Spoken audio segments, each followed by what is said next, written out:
దేశంలో జరిగేటటువంటి పరిస్థితి ఏముంటుందంటే ఏ రాష్ట్రానికి సంబంధించి ఆ రాష్ట్రానికి రిజర్వేషన్లు ఇచ్చుకునేటటువంటి ఫ్రీడమ్ రావాలి అనేటటువంటి అంశం అందరూ కూడా మాట్లాడుతూ ఉన్నారు.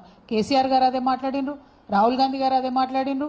ఫ్యూచర్ ఆఫ్ ఇండియా ఒక ట్రూ ఫెడరల్ స్ఫూర్తిని చెప్తూ ఏ రాష్ట్రానికి ఆ రాష్ట్రానికి ఇండిపెండెన్స్ ఇచ్చే దిశగానే ముందుకెళ్తాం. అదేవిధంగా ఓవరాల్గా పార్లమెంట్లో కానీ కేంద్ర ప్రభుత్వ ఉద్యోగాలలో కానీ బీసీలకు జనాభా దామాష ప్రకారం రిజర్వేషన్ అనేటటువంటివి కూడా ఫ్యూచర్లో వస్తాయి. సో ఇవన్నిటిని కూడా దృష్టిలో పెట్టుకొని రాష్ట్ర ప్రభుత్వం కేంద్ర ప్రభుత్వం కూడా మరి త్వరితగతిన బీసీలను ఎంపవర్ చేసే ప్రణాళిక వేయాలి.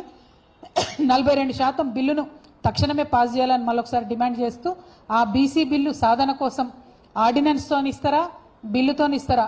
కేంద్ర ప్రభుత్వం చేతిలోనే మొత్తం ఉంది కాబట్టి కేంద్ర రాష్ట్ర ప్రభుత్వాల మీద ఒత్తిడి పెంచడానికి నేను 72 గంటల నిరాహార దీక్ష 4, 5 తారీఖు 6 తారీఖు నాడు మరి 3 రోజులు కూడా ఇందిరా పార్క్లో చేయబోతా ఉన్నాం అని చెప్పి మళ్ళొకసారి తెలియజేస్తూ మీ అందరి దగ్గర కూడా సెలవు తీసుకుంటున్నాను. Thank you.